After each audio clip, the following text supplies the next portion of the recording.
वरिष्ठ लोक सेवक एवं अन्यों पर घूसखोरी एवं आधिकारिक स्थिति का दुरुपयोग कर दिल्ली सरकार के ठेकों को आवंटित करने में दिल्ली की प्राइवेट कंपनी का पक्ष लेने का आरोप है। इसकी टाइमिंग देखिए, कल रैली होती है, कल पंजाब से एक सर्वे निकल के आता है कि आम आदमी पार्टी को 117 में से 100 सीटें मिल रही हैं। एक जबरदस्त रैली होती है, गोवा और गुजरात से जबरदस्त रेस्पॉन्स मिल रहा है और उसका बदला दिल्ली के लोगों से बदला कि दिल्ली के लोगों ने मोदी सरकार को, मोदी जी की पार्टी को वोट नहीं किया। हम अनऑथराइज्ड कॉलोनी में काम नहीं होने देंगे, हम आपके चीफ मिनिस्टर ऑफिस को नहीं चलने देंगे, हम आपके एजुकेशन में काम नहीं होने देंगे। ये बदला लिया जा रहा है दिल्ली के लोगों से। लेकिन हम कहना चाहते हैं मोदी जी, आप हमारे यहाँ चपरासी भी छोड़ देंगे ना, हम चपरासी के दम पे भी सरकार चला के दिखाएंगे, लेकिन दिल्ली के लोगों के लिए काम करेंगे। मर जाएंगे लेकिन आपकी साजिशों को सफल नहीं होने देंगे। नमस्कार, मैं रवीश कुमार। दिल्ली के मुख्यमंत्री अरविंद केजरीवाल के 2 बड़े अफसरों समेत 5 लोगों को सीबीआई ने गिरफ्तार कर लिया है। इनमें मुख्यमंत्री के प्रधान सचिव राजेंद्र कुमार और उप सचिव तरुण शर्मा शामिल हैं। सीबीआई ने राजेंद्र कुमार को कुल 50 करोड़ के कथित घोटाले का सरगना बताया है, किंग पिन अंग्रेजी में। राजेंद्र कुमार पर आरोप है कि उन्होंने कई फ्रंट कंपनियां बनाकर बिना टेंडर सरकारी कॉन्ट्रैक्ट दिए जिससे दिल्ली सरकार को करोड़ों रुपए का नुकसान हुआ। इस पूरे मामले की शुरुआत पिछले साल 15 दिसंबर को हुई, जब सीबीआई ने दिल्ली सचिवालय में मुख्यमंत्री के कार्यालय पर छापा डाला और मुख्यमंत्री के प्रधान सचिव राजेंद्र कुमार से जुड़ी फाइलें जब्त कर ली। छापों के बाद अरविंद केजरीवाल ने कहा था कि सीबीआई ने डीडीसीए से जुड़ी फाइल को ढूंढने के लिए उनके दफ्तर पर छापा मारा। केजरीवाल ने कहा था कि उस फाइल के आधार पर वित्त मंत्री अरुण जेटली फंस रहे थे, लेकिन बाद में सीबीआई ने राजेंद्र कुमार पर भ्रष्टाचार का आरोप लगाया। राजेंद्र कुमार पर अपने पद के दुरुपयोग और 2007 से 14 के बीच, यानी पहली बार आम आदमी पार्टी सरकार बनने से पहले का यह मामला है, उस दौरान एक कंपनी को 9.5 करोड़ के टेंडर दिलवाने के आरोपों में केस दर्ज हुए। सीबीआई के मुताबिक 2006 में राजेंद्र कुमार ने दिल्ली सरकार को आईटी सॉल्यूशंस और सॉफ्टवेयर देने के लिए एक company Endeavour system private limited बनाई।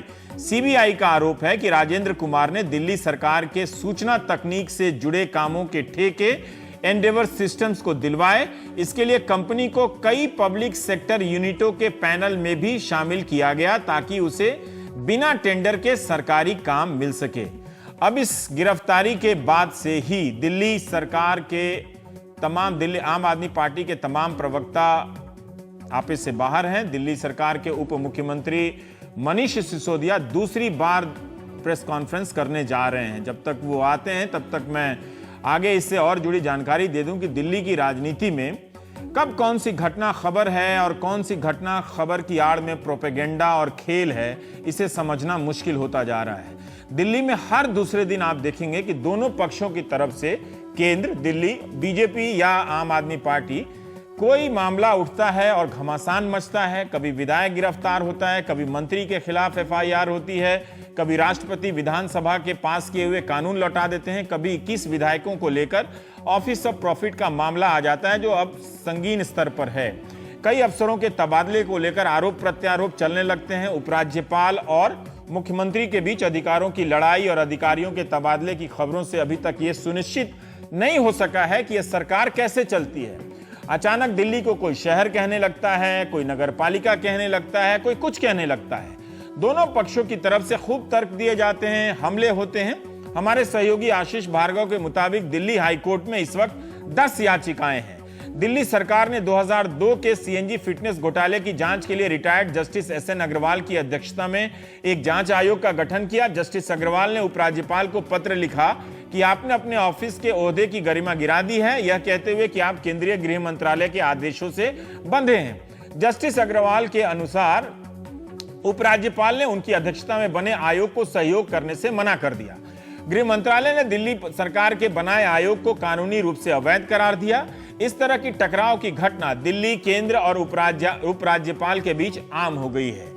दिल्ली हाईकोर्ट में दिल्ली और उपराज्यपाल के बीच अधिकारों की स्पष्टता को लेकर भी याचिकाएं चल रही हैं, सुनवाइयां हुई हैं। शुक्रवार को दिल्ली सरकार ने ऐसी और स्पष्टता के लिए सुप्रीम कोर्ट से दरखास्त की कि इस मामले को जल्दी सुना जाए। सोमवार को सुनवाई होनी थी, मगर जस्टिस जेएस खेयर ने सुनवाई से खुद को अलग कर लिया। अब मामले को दूसरी बेंच के पास भेजा जाएगा और मंगलवार को हो सकती है। दिल्ली सरकार चाहती है कि हाईकोर्ट की जगह सुप्रीम कोर्ट में सुनवाई हो, क्योंकि वहां यह मामला कई महीनों से लंबित है, जिससे सरकार का कामकाज प्रभावित हो रहा है। संविधान के मुताबिक जब केंद्र और राज्य के बीच विवाद होता है तो उसका निपटारा करने का अधिकार सुप्रीम कोर्ट को है, ना कि हाई कोर्ट को।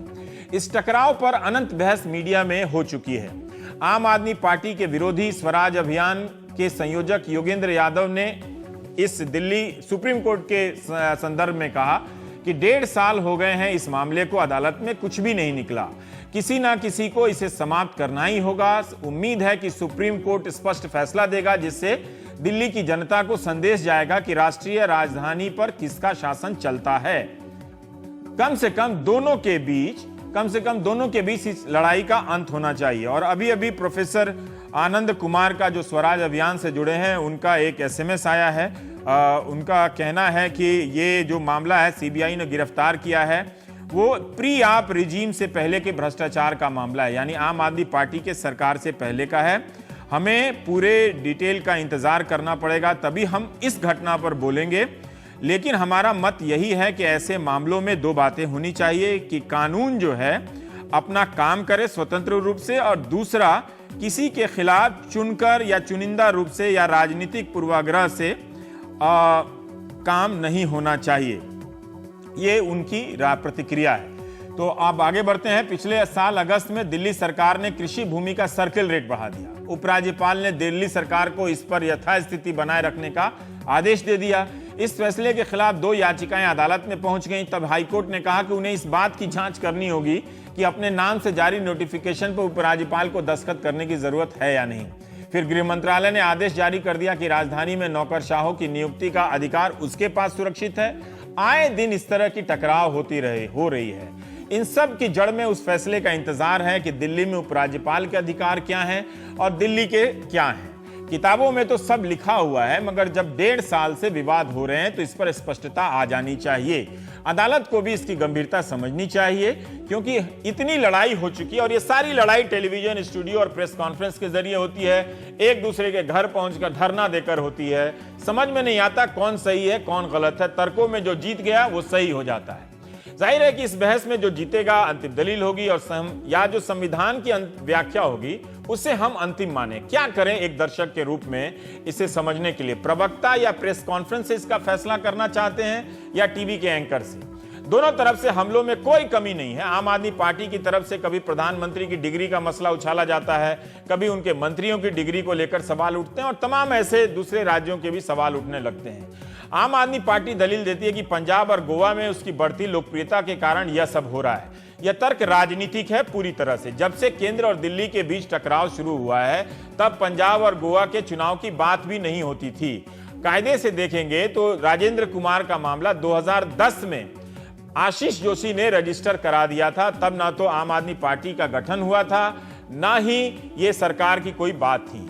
तथ्य यह है कि दोनों के बीच दिल्ली सरकार, केंद्र, बीजेपी और आम आदमी के बीच टकराव है। किस कारण है और किस भय से है, यह संदर्भ की बात है। अरविंद केजरीवाल पंजाब के दौरे पर हैं। आम आदमी पार्टी का दावा है कि सफलता मिलने वाली है इस वजह से, और सर्वे आ गया है जिसमें वो जीत रहे हैं, इस वजह से उनके साथ ऐसा हो रहा है। मनीष सिसोदिया के प्रेस कॉन्फ्रेंस के पास हम चलते हैं, फिर आएंगे कि बीजेपी ने राजेंद्र कुमार के बारे में क्या क्या कहा है, हम उसके बारे में भी बताएंगे।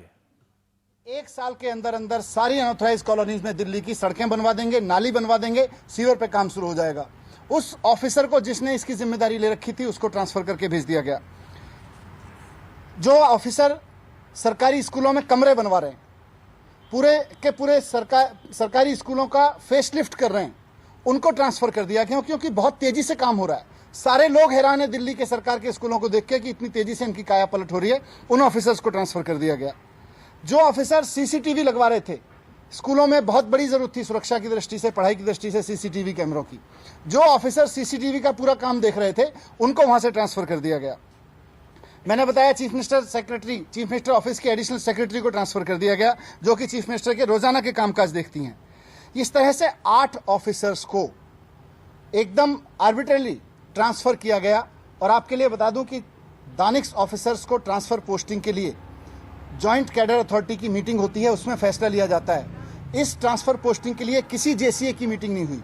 होम मिनिस्ट्री के अंदर अलग अलग राज्यों के चीफ सेक्रेटरीज की मीटिंग होती है, चीफ सेक्रेटरीज की जॉइंट मीटिंग होती है, वहाँ पे ट्रांसफर पोस्टिंग तय होते हैं, कोई जेसीए की मीटिंग नहीं हुई।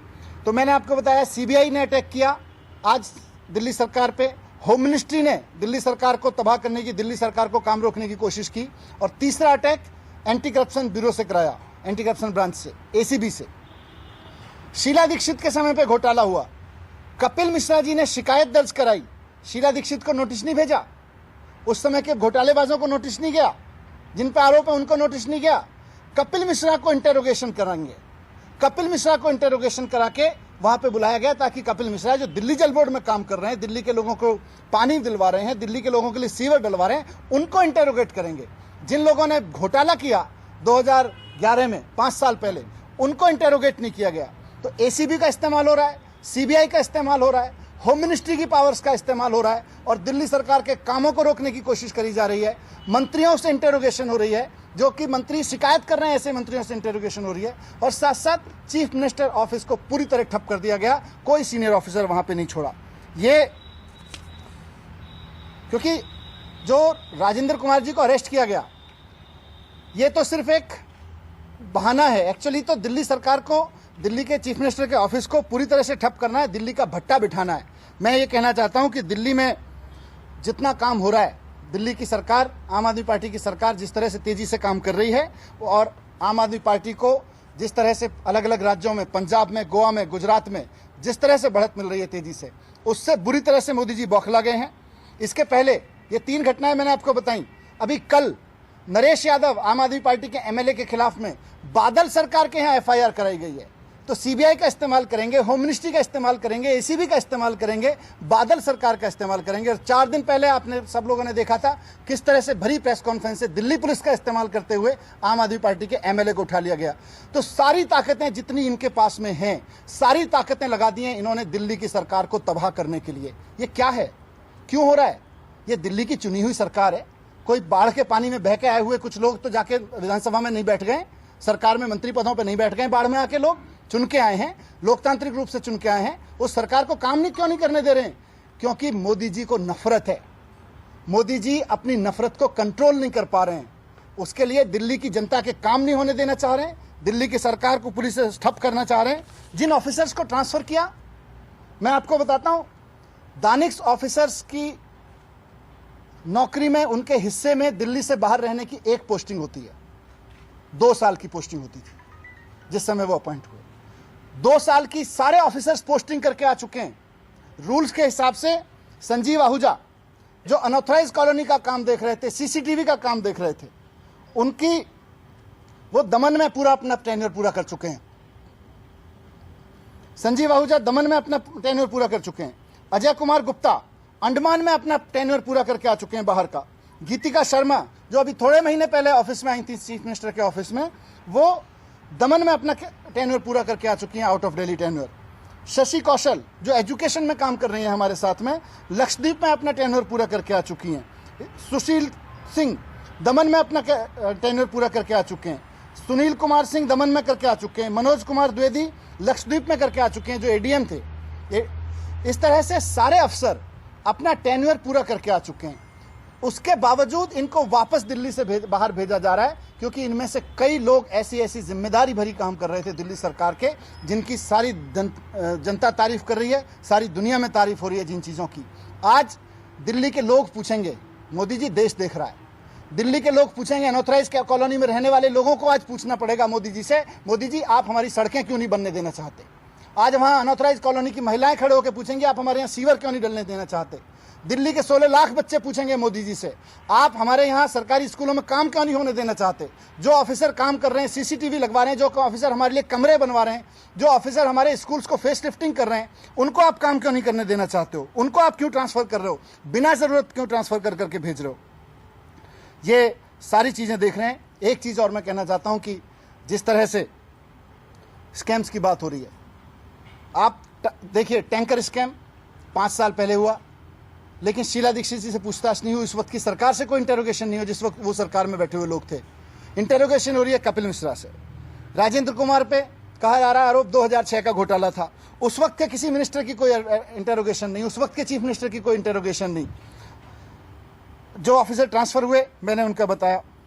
और एक चीज और बताऊं, सीबीआई सूत्रों में, हमारे भी सूत्र हैं सीबीआई में, सीबीआई सूत्रों ने बताया है कि जो सीबीआई के डायरेक्टर हैं उन्होंने साफ हाथ खड़े कर दिए थे कि नहीं नहीं, इस केस में कुछ नहीं है और इसमें कोई दम नहीं है, इस तरह से आगे नहीं बढ़ाया जा सकता इसको।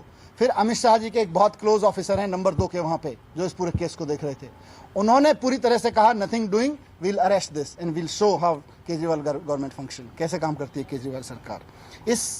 इसीलिए मैं कह रहा हूं कि ये नफरत की राजनीति हो रही है और इस नफरत की राजनीति को देश भी देख रहा है। देश ये भी सोच रहा है कि कैसे इतना ऐसे गुस्से वाले प्रधानमंत्री, ऐसे नफरत वाले प्रधानमंत्री अगर देश में प्रधानमंत्री रहेंगे तो किस तरह से देश चलेगा। God save the country from this politics of hates. मैं आपके सामने यही चीज़ें रखना चाहता था, क्योंकि जिस तरह से आज बार बार अटैक किए गए हैं, मैंने आपके सामने सारे फैक्ट्स रखे। जिन ऑफिसर्स को ट्रांसफ़र किया गया है वो सारे के सारे ऑफिसर्स अपना टेन्योर पूरा करके आ चुके हैं। एसीबी का, सीबीआई का, होम मिनिस्ट्री का, बादल सरकार का, दिल्ली पुलिस का इस्तेमाल, इन सारी एजेंसीज को पीछे छोड़ के एकमात्र टारगेट ये बना रखा है कि दिल्ली सरकार को किसी तरह से खत्म कर दो।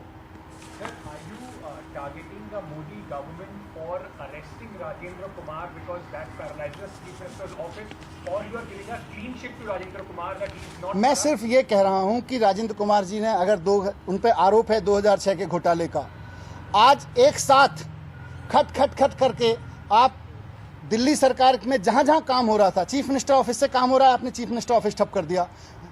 अनऑथराइज कॉलोनीज वाले में काम हो रहा है, आपने अनऑथराइज कॉलोनीज के काम का अफसर काम ठप कर दिया। स्कूलों में काम हो रहा है, आपने स्कूलों का काम ठप कर दिया। ये ठप करने की साजिश क्यों रची जा रही है, मेरा सवाल ये है। मनीष जी, आप लोग पहले कहते हैं कि सीबीआई काम नहीं कर रही, कुछ कहीं भी गिरफ्तारी नहीं हो रही, कार्रवाई आगे नहीं बढ़ रही। आप लोगों ने एलजी का ये पत्र दिया कि भाई कार्रवाई कीजिए, आप एलजी के अगेंस्ट में, एसीबी के अगेंस्ट में, क्योंकि कार्रवाई नहीं हुई। अब सीबीआई कार्रवाई कर रही है तो आप कह रहे हैं कि ये वेंडेटा पॉलिटिक्स। मैं तभी तो कह रहा हूं, पूरी की पूरी सरकार में आज एक ही काम हो रहा है। दिल्ली सरकार काम कर रही है अनऑथराइज कॉलोनी के लिए, एजुकेशन के लिए। चीफ मिनिस्टर ऑफिस सारी चीज़ों को मॉनिटर कर रहा है, खुद चीफ मिनिस्टर बैठ के मॉनिटर कर रहे हैं। उस चीफ मिनिस्टर ऑफिस को काम मत करने दो। जो ऑफिसर अपना टेन्योर पूरा करके चीफ मिनिस्टर के पर्सनल स्टाफ तक को नहीं छोड़ रहे हैं, चीफ मिनिस्टर के पर्सनल स्टाफ में जो ऑफिसर अपना टेन्योर पूरा करके आ चुकी है, उसको out of the turn Delhi से बाहर भेजने की ऐसी क्या आफत आ गई। चीफ मिनिस्टर दफ्तर के 2 ऑफिसर्स को आप अरेस्ट कर लेते हो, तीसरे ऑफिसर को होम मिनिस्ट्री से ट्रांसफर ऑर्डर करवा देते हो, तो चीफ मिनिस्टर ऑफिस को खाली करवाना चाहते हो, ये कह रहे हैं। Thank you. मनीष सिसोदिया तो बहुत गुस्से में हैं। हमारे साथ आशुतोष हैं, आम आदमी पार्टी के वरिष्ठ नेता। आशुतोष, एक बात बताइए कि गिरफ्तारी हुई है राजेंद्र कुमार की, मामला 2006 का है, इसी पर सवाल जवाब करते तो बेहतर रहता। बाकी मुख्यमंत्री का कार्यालय ठप कर दिया गया है, पंजाब में हम जीतने वाले हैं, गोवा में हम जीतने वाले हैं, इतना कवरअप की क्या ज़रूरत है। एक अधिकारी 2006 से 2014 के मामले के खिलाफ के आरोप में वो पकड़ा गया है, तो उसको जांच हो जाने दीजिए। आपको जांच में कोई शक है? सीबीआई ने दिसंबर से लेकर ये जुलाई का महीना है, इतना लंबा वक्त लिया, सुप्रीम कोर्ट में भी ये मामला है और एक आरोप के तहत गिरफ्तार किया है। आप कैसे इतने आश्वस्त हो सकते हैं कि इनके ऊपर लगे आरोपों में कोई जान नहीं है? रवीश, आप राजनीति को मुझसे बेहतर समझते हैं और आप इस बात को जानते हैं कि एक दिन के अंदर अगर आप प्रिंसिपल सेक्रेटरी को अरेस्ट कर लें, डिप्टी सेक्रेटरी को अरेस्ट कर लें और एडिशनल सेक्रेटरी को वहां से ट्रांसफर कर दें, तब तो मुख्यमंत्री का कार्यालय ठप हो गया। वहां मुख्यमंत्री वहां है नहीं, पूरा कार्यालय ठप हो गया। तो ये महज इत्तेफाक नहीं हो सकता है। आपने कहा कि राजेंद्र कुमार का मसला है, राजेंद्र कुमार के मसले पर सीबीआई ने आरोप लगाए हैं और उनको गिरफ्तार कर लिया गया। मैं आपको ये दिखा रहा हूं, ये 8 अप्रैल 2016 का कोर्ट का ऑर्डर है, सीबीआई स्पेशल कोर्ट का ऑर्डर है। अगर आप इसको ध्यान से देखेंगे तो इसमें यह लिखा हुआ है कि सीबीआई के स्पेशल कोर्ट ने दिल्ली हाई कोर्ट को राजेंद्र कुमार के भ्रष्टाचार के मामले में रेफरेंस दिया है कि इस मामले में सीबीआई के अफसरों के खिलाफ कंटेम्प्ट ऑफ कोर्ट की प्रोसीडिंग शुरू की जाए।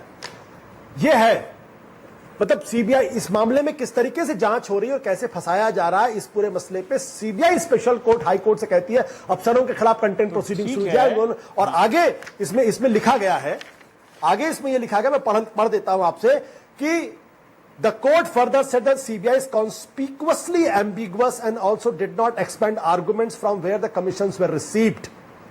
फिर it appears a bit unusual that the bribe amounts are coming into the, मैं समझ गया, इस पूरे मामले में आपके जवाब को मैं समझ गया। ये 8 अप्रैल का है, सीबीआई ने आज 4 जुलाई को गिरफ्तार किया है। अब हम तो यहाँ से बैठ के नहीं जानते कि अब मई, जून और आज 4 अप्रैल के बीच में उसे नए साक्ष्य मिल सकते हैं। जो सीबीआई का कहना है कि उन्होंने कई फ्रंट कंपनियां बनाई और उनको ठेके दिए गए। हमने भी उस कंपनी का वेबसाइट जाकर देखा तो इसमें एक संयोग तो मिलता है कि जब जब जिस जिस विभाग में वो रहे हैं तब तब इस कंपनी को ठेके दिए गए हैं। ऐसा तो नहीं हो सकता कि एक अफसर मत्स्य पालन में है वहाँ भी उसी कंपनी को ठेका दे रहा है, जो शिक्षा विभाग में है उसी को ठेका दे रहा है, और जो स्वास्थ्य विभाग में है उसे ठेका दे रहा है। हम ग्राफिक्स भी दिखा रहे हैं। एक पंजाब का कोई एक उनका कार्टून का प्रोजेक्ट है शिक्षा से जुड़ा हुआ, उसको छोड़ के सारे प्रोजेक्ट दिल्ली के हैं और वो सारे प्रोजेक्ट वहां से हैं जहां ये रहे हैं। तो एक संजोग तो बनता है, तो इसकी जांच हो जाने दीजिए। जब वही अदालत सीबीआई को डांट रही है, फटकार रही है, तो वो अदालत देख लेगी कि राजेंद्र कुमार को गलत गिरफ्तार किया गया है।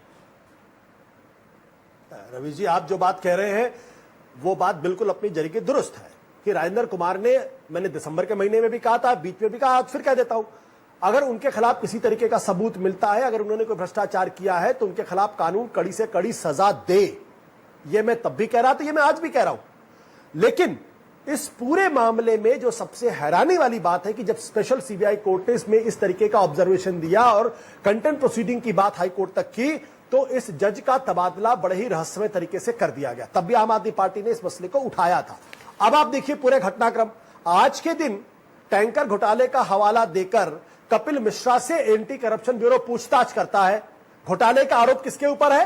कांग्रेस की सरकार, मुख्यमंत्री शीला दीक्षित, जिनके खिलाफ 2013 में 3 एफआईआर आम आदमी पार्टी की सरकार ने कराई थी।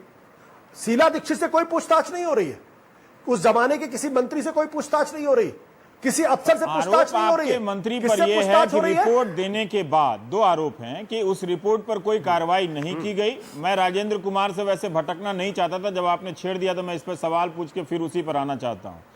ये आरोप लगे थे कि मंत्री ने जांच रिपोर्ट पूरी करने के बाद तत्काल कार्रवाई क्यों नहीं की कपिल मिश्रा ने टैंकर घोटाले में, और उस जिस कंपनी को दोषी पाया उसका करार रद्द क्यों नहीं किया, उसकी सेवा बरकरार क्यों रखी गई। यही 2 बात तो एसीबी जानना चाहती है ना, तो वो जानने के लिए बुलाई है। रविश, 2 चीजें हैं।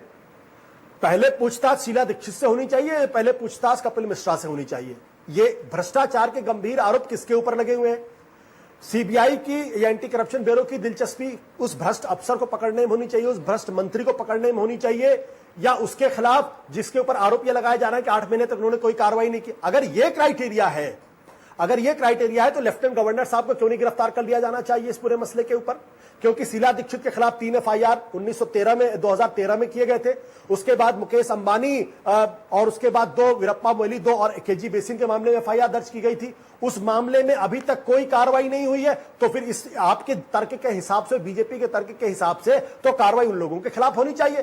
तो मैं बार-बार बीजेपी का इतना सा सिंपल कहना है, और आप अभी कह रहे हैं, ठीक है, वो दोनों मामला अलग है। जैसे मैंने कहा कि राजेंद्र कुमार और कपिल मिश्रा, ये दो बहस है। कपिल मिश्रा पे काफी बहस हो चुकी है जहां तक मुझे पता है। राजेंद्र कुमार, अभी आपने कहा कि आप इस राय के हैं कि कानून अपना काम करे। अगर आपके वजूद में आने से पहले 2010 में आशीष जोशी ने मामला दर्ज कराया था, और आशीष जोशी और इनकी लड़ाई के बाद बहुत पहले की है, और जब जनवरी 2015 में भी उन्होंने इसकी शिकायत दर्ज कराई थी, 2010 में भी कराई थी। तो कानून को अपना काम करने दीजिए। 2 अधिकारी गए हैं तो हम कैसे मान लें कि वो हमेशा के लिए चले गए हैं? जो मुख्यमंत्री का कार्यालय में जहां रिक्तियां हुई हैं, हो सकता है कि कल वहां कोई दूसरा प्रधान सचिव आ जाए, दूसरा सहायक सचिव आ जाए, आप नहीं सुन सके। मेरा सवाल यही है कि आपकी राय, आपकी बात सुन रहा हूं, थोड़ी बीच में दिक्कत पैदा हो रही थी इसमें। अच्छा, मैं जो बात आप कह रहे हैं, अगर मैं फिर कह दूं कि राजेंद्र कुमार के खिलाफ किसी तरीके का अगर कोई सबूत मिलता है, आप उनको फांसी पर चढ़ा दीजिए। आम आदमी पार्टी और आम आदमी पार्टी की सरकार, केजरीवाल उनको डिफेंड करने के लिए नहीं आएंगे, ना मैं डिफेंड करने के लिए आप कर तो रहे हैं डिफेंड। लेकिन मेरे सामने जो अभी स्थिति मौजूद है उसके आधार पर मैं आपसे कहता हूं कि कोर्ट ये कह रहा है कि the court for the CBI is conspicuously ambiguous. न केवल ये कहता है कॉन्स्पिक्युअसली एम्बिगुअस है, बल्कि इनके खिलाफ जो कंटेम्प्ट प्रोसीडिंग भी शुरू की जाए तो अब आप एक हफ्ते का कार्यकाल देख लीजिए। पहले दिनेश मोनिया के खिलाफ एक फिक्टिशियस आरोप लगाया जाता, उनको गिरफ्तार कर लिया जाता हमारे एमएलए। उसके बाद हमारे दूसरे एमएलए के खिलाफ जो है आरोप लगाया जाता है और उनको गिरफ्तार करने के लिए पुलिस चल पड़ती है और हम कहते हैं हम खुद ही आपके पास चले यार, आप क्यों आ रहे हैं? और आज हर मामला दूसरे मामले के सपोर्ट में नहीं इस्तेमाल हो सकता है। वो ठीक है कि मोहनिया को गिरफ्तार करने का मामला गलत हो, सही हो, वो अपने अलग स्टैंड अलोन वो हो सकता है, उसकी अलग समीक्षा की जा सकती है। पर मेरा इतना कहना है कि हो सकता है कि अदालत ने जब सीबीआई को डांट लगाई, फटकार लगाई, तो सीबीआई ने जो पहले संदिग्ध तरीके से काम कर रही थी, अब वो स्पष्ट तरीके से सबूतों को ले आई और बताई कि इन्होंने कुछ करोड़ रुपए के ठेके दिए, कुछ करोड़ रुपए अपने फायदे में भी लिए। तो इन आरोपों की जांच हो जाने दीजिए, आपको कल नया प्रधान सचिव मिल जाएगा। और ऐसा लग रहा है कि आप राजेंद्र कुमार का बचाव भी कर रहे हैं। जी देखिए रवीश, अगर कोई भ्रष्ट है तो इस सरकार के अंदर कोई उसका बचाव नहीं करेगा। अपने कैबिनेट मिनिस्टर को सैक करने का काम हमारी सरकार ने किया था, ना वो मीडिया के अंदर मसला उछला था, ना विपक्ष के पास उसकी कोई जानकारी थी, फिर भी हमने सैक किया था। मैं फिर ये कहना चाहता हूं, ये मसला जिस तरीके से उठाने की कोशिश की जा रही है, इसके पीछे सिर्फ और सिर्फ एक चीज है कि आज नरेंद्र मोदी को इस देश के अंदर अगर कोई चुनौती देने की हिम्मत रख रहा है तो अरविंद केजरीवाल और आम आदमी पार्टी। और जिस तरीके से पंजाब के अंदर आम आदमी पार्टी भारी बहुमत के साथ जीतती नजर आ रही है, जिस तरीके से गोवा में उसको रिस्पांस मिल रहा है,